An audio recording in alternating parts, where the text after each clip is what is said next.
O Jornal do Médio Vale recebe a visita do ex-governador e agora pré-candidato ao Senado da República, Raimundo Colombo. Ele veio conversar conosco sobre a situação política e o momento eleitoral deste ano de 2022. Boa tarde, senador, governador Raimundo Colombo. Boa tarde, Evandro. É um prazer muito grande estar aqui com você, com todos do Jornal Médio Vale. Eu me sinto bastante honrado, uma alegria reencontrar o amigo, né? E poder conversar com todos vocês. Agradeço pela oportunidade. Vou lhe chamar de governador, porque acaba sendo eternamente governador, né?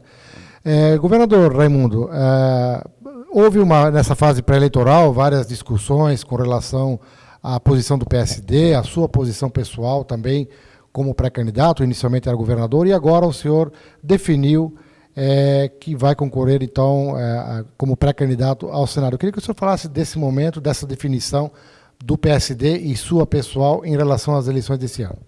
Olha, é uma coisa difícil, sabe? Porque você vai construindo assim um projeto, você vai conversando com as pessoas também vão te estimulando, né? E a gente estava encaminhando isso para ser candidato ao Senado, ao governo, né? E as pesquisas vinham bem, elas estavam dando um percentual bom, a gente estava em primeiro lugar. Mas, politicamente, né, a gente tinha outros projetos que precisavam ser agregados, porque você tem que desenvolver em dois vetores, um é o eleitoral e o outro é o político, né? E chegou um momento em que, se você ficar isolado, se ficar só o teu partido, você acaba não tendo competitividade. Então, chegou num momento em que tinha que fazer uma aliança. E o nosso principal parceiro é a União Brasil. E aí alguém tinha que abrir mão, né? Não tem como dois ocupar o mesmo espaço. E eu acho que quem já foi é quem tem que praticar o gesto, né? A gente já foi, eu tive o privilégio de ser governador 2 vezes, então era importante que eu praticasse o gesto já antecipadamente para que a gente ganhasse tempo e firmasse posição. Então o Jean Loureiro, que é o ex-prefeito de Florianópolis, que é o candidato da União Brasil, passa a ser o candidato o pré-candidato, né, da nossa coligação. E aí eu recebi muitos pedidos e eu também quero colaborar, quero ajudar o Brasil, né? E aí para que a gente fosse pré-candidato ao Senado. E esse foi o entendimento, esse é o resultado das conversas que nós tivemos. É claro que a convenção vai acontecer entre 20 de julho e 5 de agosto, como é o prazo legal, mas até lá vamos trabalhar e na convenção vamos confirmar esse encaminhamento que a gente está fazendo agora. Governador Colombo, eu gostaria que o senhor fizesse um diagnóstico de como está Santa Catarina no momento. O senhor que foi governador, conhece bem a máquina pública, conhece o interior do Estado e sabe também fazer uma avaliação até mais completa e mais precisa do momento que Santa Catarina vive hoje. Como é que o senhor avalia o governo do Estado? O que precisa mudar? O nosso estado é um estado extraordinário, né? Eu tenho muito orgulho de Santa Catarina, acho que todos nós catarinenses temos, né? Nossos números são números muito bons, né? É o estado que tem o menor número de desempregados, né? O que tem o melhor crescimento, o que tem o mais baixo índice de mortalidade infantil, a maior longevidade, é o estado que mais cresceu, né, na sua economia. Nós temos uma economia voltada para a exportação, e no momento hoje o Brasil está vocacionado para a exportação, então houve um crescimento, né? E isso tudo foi melhorando. É claro que nós temos problemas sérios, né? Acho que o atual governo errou quando aumentou os impostos, né? Porque quando se aumenta imposto, você tira do bolso do cidadão, você tira a competitividade do Estado, você tira essa aceleração, e hoje já é isto, né? Nós já temos a gasolina mais cara do Brasil, nós já temos o gás de cozinha mais caro do Brasil.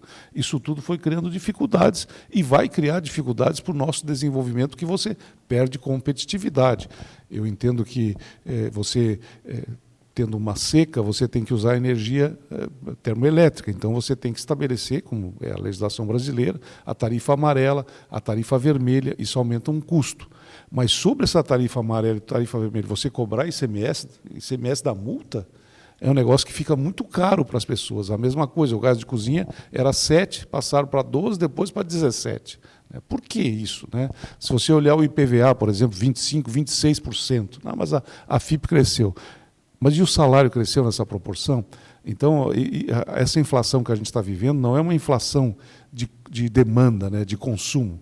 As pessoas não estão consumindo mais, não está faltando produto no supermercado. É uma inflação de custo, é que os preços subiram muito. os preços de itens essenciais, como, por exemplo, o combustível, né? A energia elétrica, o gás de cozinha, o alimento no supermercado. E o salário não sobe nessa proporção. Então, ele causa uma injustiça. E o governo não teve a sensibilidade de ver isso, né? Tomara que isso se corrija e que a gente volte a ter um Estado que acelere mais o seu desenvolvimento e crie mais oportunidades. Programas importantes, como, por exemplo, o Juro Zero, para estimular o pequeno produtor, programas de incentivo à preparação de mão de obra, de microempresas, de novas empresas no setor tecnológico. Essas coisas não podem ser interrompidas sob pena de o Estado perder o seu dinamismo econômico e o seu processo de oportunidade de justiça social. Eu sei que o senhor tem um foco bastante na questão liberal, na economia e principalmente na reforma do Estado, né? É uma das suas ideias que eu já tive oportunidade de acompanhar em outras entrevistas. Eu queria que o senhor falasse dessa questão, o que o Estado brasileiro precisa para se tornar mais eficiente e principalmente também pesar menos no bolso do cidadão. A questão é que o Estado ficou muito grande, né? Ele está muito inchado, ele tem um custo muito elevado, né?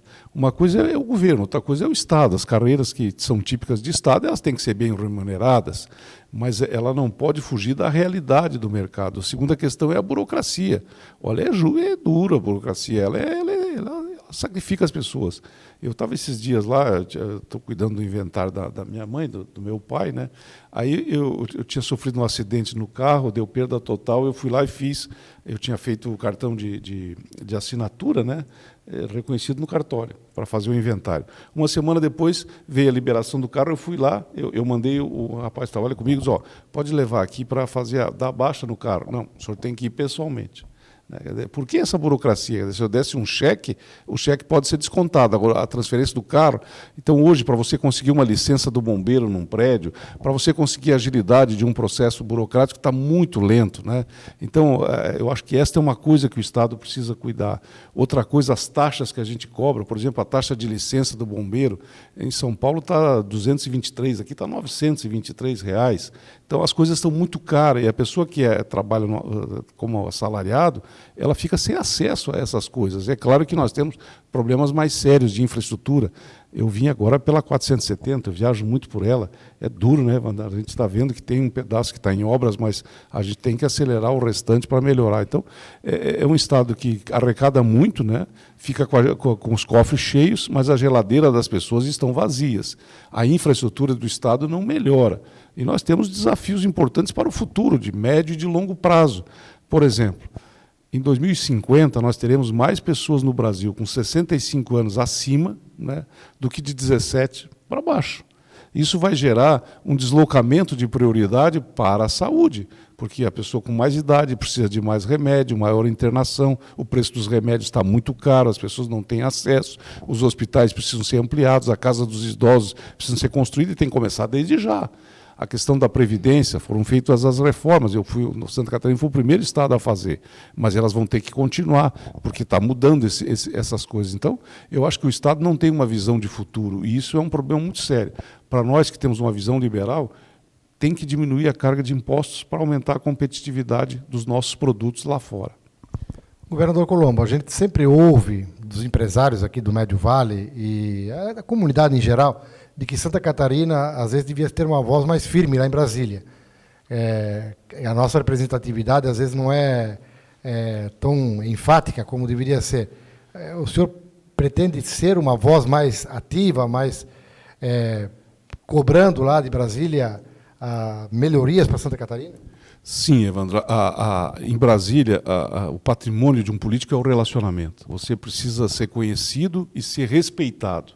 E o mandato popular que o povo lhe concede te dá a força necessária para você comprar brigas, para você se posicionar com firmeza, para você conquistar ações de interesse do Estado. E lá tem uma visão que atrapalha Santa Catarina, que é assim, Santa Catarina já tem tudo, é um Estado que não tem problema, tudo lá está resolvido. E não é verdade. Trazer essas pessoas que pensam assim a viajar pela 470, elas vão mudar de opinião. Então é exatamente neste sentido que a gente tem que trabalhar. Inegavelmente, nós somos 16 deputados federais e 3 senadores, tem que unir todo mundo e trabalhar com muita força, e hoje o resultado da nossa representação em Brasília está aquém do que nós precisamos e do que nós esperávamos. Governador, o senhor teve no seu tempo de governador o apoio aí do MDB, agora vai compor aí com a União Brasil, que uniu o PSL e o Democratas, tem o PSD, que é um partido estruturado em Santa Catarina, o senhor até colocou, que governa o maior número de eleitores. Tem condições de talvez essa arco de aliança ser ampliado ainda até a eleição? Tem, nós acreditamos nisso e as conversas estão abertas, né? Porque ninguém fechou coligação ainda, nós fizemos um encaminhamento e vamos cumprir com esse encaminhamento, mas ele está aberto a atrair novos partidos, né? Essa cabe a liderança ao prefeito Jean Loureiro, que deve, como pré-candidato ao governo, fazer, mas ele está fazendo essas conversas e eu torço para que ela possa se fortalecer com novos participantes. E aí está aí aberto, né? Aí agora é uma questão de conversar, construir identidade, fortalecer ideais comuns, né? Para que a gente possa fazer mais, fazer melhor, fazer rápido em favor da nossa população. Governador, a gente tem acompanhado o seu trabalho ao longo desses 4 anos, agora que não tinha mandato, e eu percebi que o senhor teve muita atuação política, visitou o estado inteiro, participou de palestras, enfim, estava sempre na ativa. Qual a mensagem que o senhor tem levado para essas comunidades ao longo desse período e agora, principalmente na campanha? A minha intenção foi a seguinte: eu não quero me aposentar, eu quero trabalhar até o último dia da minha vida, né? Eu acho assim que essa energia me faz bem e eu quero, né, dar toda a força. Quando terminou a eleição, a gente não ganhou a eleição, né? Eu fui me preparar, o que eu preciso me modernizar, o que eu preciso aprender.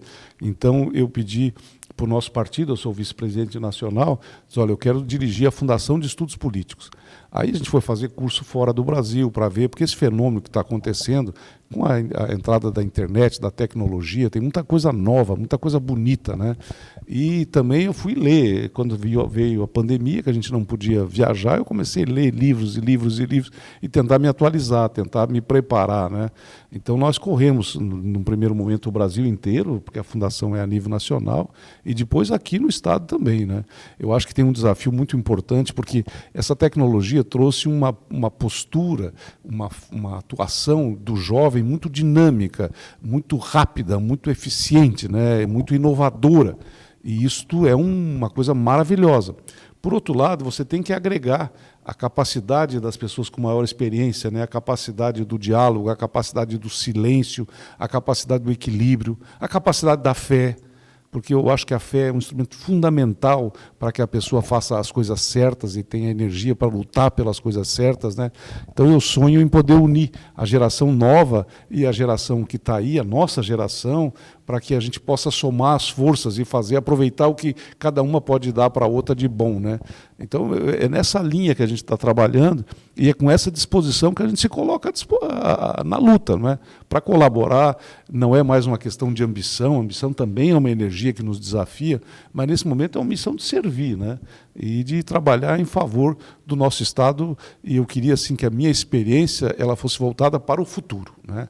Ela é muito boa porque ela vem de uma vida, né? Mas ela precisa estar à disposição de alguma coisa, e essa alguma coisa é o futuro que nos desafia.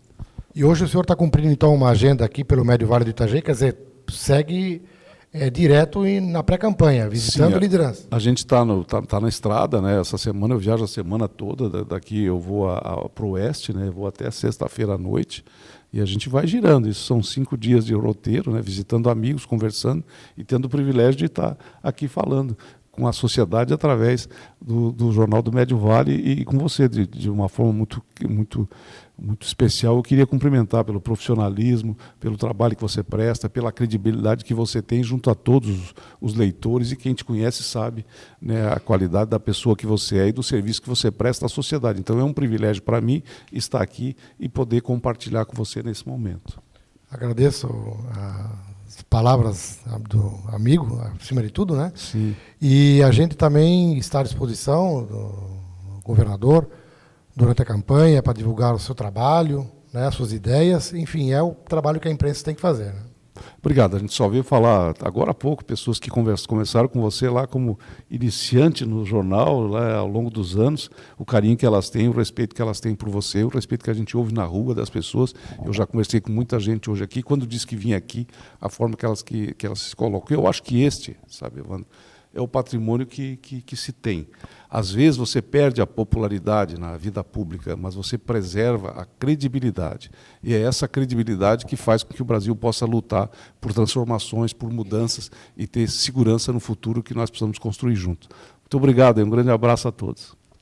Este foi o ex-governador e pré-candidato ao Senado da República, Raimundo Colombo. Essa entrevista estará sendo reproduzida posteriormente de forma escrita para a edição impressa do Jornal do Médio Vale e também no site do JMV. Obrigado a todos e até a próxima.